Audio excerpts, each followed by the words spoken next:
সরকার কোনোদিন চায় না দুধেল গায়রা মূল স্রোতে ফিরে আসুক। সরকার চাই শওকত মোল্লাকে, সরকার চাই আরাবুলকে, সরকার চাই যে ভালো বোম বানতে পারে তাকে। শওকত কোনোদিনের জন্য প্রফেসর রবিউলকে চায় না, প্রফেসর আব্দুল মাতিনকে চায় না।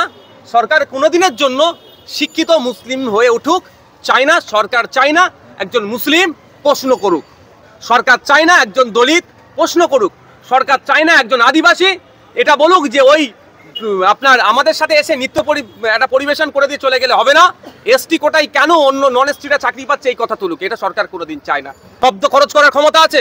আমি চ্যালেঞ্জ করলাম গোলাম রব্বানী সাহেব থেকে শুরু করে কলকাতার মেয়র ফিরহাদ হাকিম সাহেব এতটুকু বলুক যে মাদ্রাসার 235টি শিক্ষা প্রতিষ্ঠান যে আছে এই শিক্ষকদের যে মাইনে দিয়ে পড়ানো হচ্ছে সত্যি এটা অতি কম, এটাকে বাড়ানো উচিত। এতটুকু কথা বলুক। আমি চ্যালেঞ্জ করছি ফিরহাদ হাকিম সাহেবকে, বড় মুসলমানদের নেতা দাবি করো তো। আমি চ্যালেঞ্জ করছি গোলাম রব্বানী সাহেবকে, আমি চ্যালেঞ্জ করছি যে কটা মুসলিম দাবিদার এমএলএ আছে, এমপি আছে। আমি এতটুকু কথা, এটা তো ভুল কথা নয় যে এদের মাইনেটা বাড়ানো হোক, যে মাইনেটা এখন আছে কম আছে, এটা উচিত নয়। এতটুকু কথা বলতে পারবে। আমি চ্যালেঞ্জ করছি ফিরহাদ হাকিম সাহেবকে, পারবে না, কারণ ওদের টিকি বাঁধা আছে। ওরা ওদের টিকি বাঁধা আছে। ওরা শুধুমাত্র সংখ্যালঘু যা করে মুসলমানদের ভোট পেতে, মুসলমানদের মন পেতে। আবার এই ফিরহাদ হাকিমকে যদি কোনো সময় বিজেপি একটা খারাপ ভাষায় আক্রমণ করে, খারাপ ভাষার বিরুদ্ধে আমি দেখবেন আমরাই রেড়ে করে উঠি অনেকে।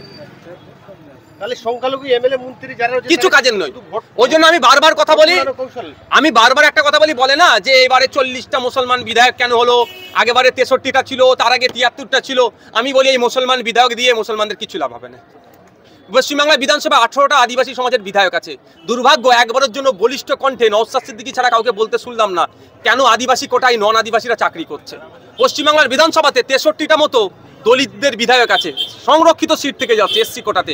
একবারের জন্য তাদেরকে বলতে শুনলাম না কেন দলিতদের কোটাতে নন দলিতরা চাকরি পাচ্ছে নওশাদ সিদ্দিকী ছাড়া। সুতরাং এই মুসলমান বিধায়ক মুসলমানদের অনেক কথা বলে ফেলবে, আদিবাসী বিধায়ক আদিবাসীদের অনেক কথা বলে ফেলবে, দলিত বিধায়ক দলিতদের অনেক কথা বলে ফেলবে, এটা আমি বিশ্বাস করি না। অন্তত আমি হাউসের মধ্যে থাকি তো। আর হাউসের লাইভ যদি চলতো তাহলে এই কথা এখন বলতে লাগতো না। লাইভ হয়নি, যেমন লোকসভা রাজ্যসভাতে লাইভ হয় বা বিভিন্ন বিধানসভায় লাইভ হয়, আমাদের বিধানসভায় লাইভ নয়। সমস্যাটা এখানে। তাহলে আপনি বেশি বলেন বলে সংখ্যালঘু দলিত আদিবাসীদের জন্য, সেই জন্য আপনার বিধানসভা এলাকায় 8টা থানা তৈরি। হ্যাঁ, এটা তো বলতে লাগে নাকি আমাকে আটকাতে হবে। শুভেন্দু অধিকারী রাত দিন হিন্দু মুসলমানের মধ্যে দাঙ্গা লাগিয়ে দেওয়ার কথা বলছে, ওর বিরুদ্ধে মামলা হয়েছে, ওর বিরুদ্ধে ওখানে কাউকে স্পেশাল অবজারভার দিয়েছে, 8টা থানা করেছে, আমাকে করতে হবে। তবে একটা কথা বলি, আমি বিধায়ক হতে হবে, এমপি হতে হবে, এমএলএ হতে হবে, মন্ত্রী হতে হবে, আমার লোভ নয়। আমি কারোর কাছে গিয়ে আমি টিকি বন্দুক দেব না, কারোর কাছে গিয়ে আমি আমার মাথা বন্দুক দেব না। সরকার কোনোদিন চায় না দুধেল গায়রা মূল স্রোতে ফিরে আসুক। সরকার চাই শওকত মোল্লাকে, সরকার চাই আরাবুলকে, সরকার চাই যে ভালো বোম বানতে পারে তাকে। শওকত কোনোদিনের জন্য প্রফেসর রবিউলকে চায় না, প্রফেসর আব্দুল মাতিনকে চায় না। সরকার কোনোদিনের জন্য শিক্ষিত মুসলিম হয়ে উঠুক চায় না। সরকার চায় না একজন মুসলিম প্রশ্ন করুক, সরকার চায় না একজন দলিত প্রশ্ন করুক, সরকার চায় না একজন আদিবাসী এটা বলুক যে ওই আপনার আমাদের সাথে এসে নৃত্য একটা পরিবেশন করে দিয়ে চলে গেলে হবে না, এসটি কোটায় কেন অন্য নন এসটিরা চাকরি পাচ্ছে এই কথা তুলুক। এটা সরকার কোনোদিন চায় না। এবার যারা প্রশ্ন করে ফেলছে তাহলে শিক্ষা প্রতিষ্ঠানকে ধ্বংস করতে হবে। শিক্ষা প্রতিষ্ঠান ধ্বংস করলেই কি হবে, এই প্রশ্নগুলো আর উঠবে না। সেই জন্য সুকৌশলে কুড়ে শিক্ষা প্রতিষ্ঠানগুলোকে ধ্বংস করছে।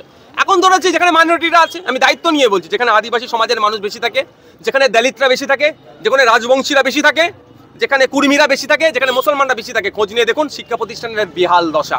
সে মাদ্রাসা হতে পারে, স্কুল হতে পারে, যাই হতে পারে, দেখুন খোঁজ নিয়ে শিক্ষা প্রতিষ্ঠান প্রথম কথা সেই সংখ্যার অনুপাতে নাই।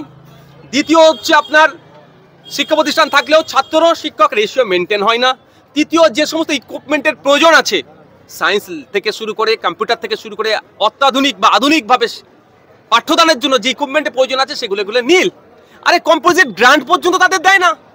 এই আমি বলেছি দায়িত্ব নিয়ে, যে সমস্ত এই যে পিছড়ে বর্গের সম্প্রদায়ের আছে খোঁজ নিয়ে দেখুন স্কুলগুলোতে শৌচাগার নাই ঠিকঠাক, শৌচালয় ঠিকঠাক নয়, থাকলেও মহিলাদের জন্য পশ্চিমবাংলায় দেখুন যে সমস্ত এলাকাতে মহিলাদের জন্য সেপারেটেড টয়লেটের ব্যবস্থা কত পার্সেন্টেজ আছে, নেই বললেই চলে।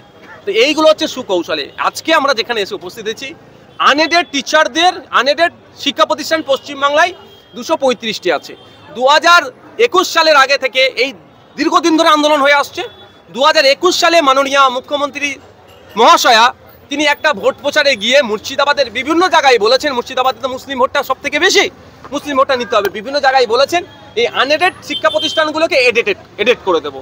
খুব ভালো কথা, মুসলমানরা দুহাত ভরে ভোট দিল, কিন্তু এই 5 বছর হতে চলেছে, 4 বছর অতিবাহিত হয়ে যাওয়ার পরেও এখনো এদেরকে এডিট করলেন না।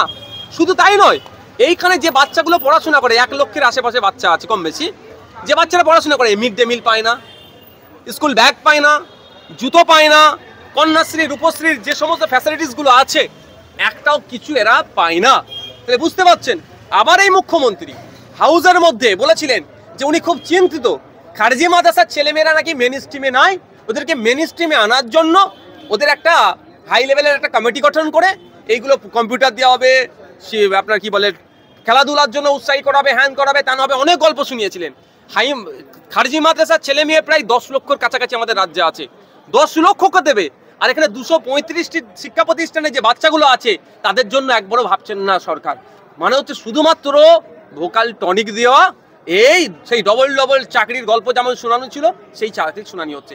এখন এরা অবস্থান বিক্ষোভে বসেছেন মাদ্রাসা টিচার অ্যাসোসিয়েশনের পক্ষ থেকে, যে ডিমান্ডগুলো নিয়ে, সেই বৈধ ডিমান্ড অবিলম্বে সরকারকে এই ডিমান্ডগুলো পূরণ করতে হবে। সমকাজে সমবেতন, এদেরকে খাটিয়ে নিয়ে হচ্ছে। 1 তারিখে তো কালে মে দিবস উদযাপন হলো, শ্রমের কথা নিয়ে অনেক গল্প আওড়ালেন। তাহলে ইনারাও তো, আমি ওই শ্রমিক বলে অপমান করছি, অন টাইপ অফ।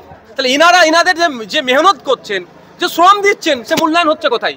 5,500 টাকায় আজকে কি সরকারি চাকরি আছে একজন গ্রুপ ডি স্টাফের, ক্লার্কের? 12,000 টাকায় কি মাইনে আছে আজকে ডেটে, এই চরম মূল্যবৃদ্ধির সময়? এইসব নিয়ে। আচ্ছা, আপনি বলছেন এইসব শিক্ষক থেকে ছাত্রদের অশিক্ষিত করে রাখা হয়েছে, সরকার চাইছে না তাদের শিক্ষিত করতে, কিন্তু ভোটের সময় এদের ওপরই তো রাজ্য সরকার একটা বড় ভোটের উপর নির্ভর করে থাকে। কেন তাহলে এই ধরনের? আমি আবার রিপিট করছি, সরকার কোনো মতেই চায় না মুসলমানরা শিক্ষিত হোক, দলিতরা শিক্ষিত হোক, আদিবাসীরা শিক্ষিত হোক, পিছিয়ে বর্গের হিন্দুরা শিক্ষিত হোক। সরকার কোনো মতেই চায় না। এরা শিক্ষিত হয়ে গেলেই তাহলে শুভেন্দুর অধিকারীর হয়ে কে মারামারি করবে, কে মমতা ব্যানার্জির হয়ে মারামারি করবে, তো ভাগ করে নিয়েছে। দলিত আদিবাসীদের একটা হেভি অংশ বিজেপির হয়ে হই হই করাবে, আর মুসলমানদের একটা অংশ তৃণমূলের হয়ে হই হই করাবে। যদি আজকে দলিত আদিবাসী মুসলমানরা বুঝতে পারে যে আমি হিংসা করলে আমার নামে যে মামলা হবে, আমার লাইফ শেষ হবে, তাহলে কি আর হিংসা করতে যাবে না? তাহলে শুভেন্দু অধিকারীর হয়ে কেউ কথা বলবে না, মারপিটেও যাবে না, আর মমতা ব্যানার্জির হয়েও কেউ মারপিট করতে আসবে না, কেউ বোম বাঁধবে না। সেই জন্য সুকৌশলে সরকার পিছিয়ে বর্গের মানুষকে অশিক্ষিত করে রাখার চেষ্টা করছে। সেই জন্য এদের শিক্ষকদের না মজুরি ঠিকঠাক দিচ্ছে, যা না শ্রমের মূল্যায়ন করছে, না বাচ্চাগুলো যেখানে পড়াশোনা করে সেই প্রতিষ্ঠানের যেই ইকুইপমেন্টগুলো প্রয়োজন আছে সেগুলো ঠিক করে করছে।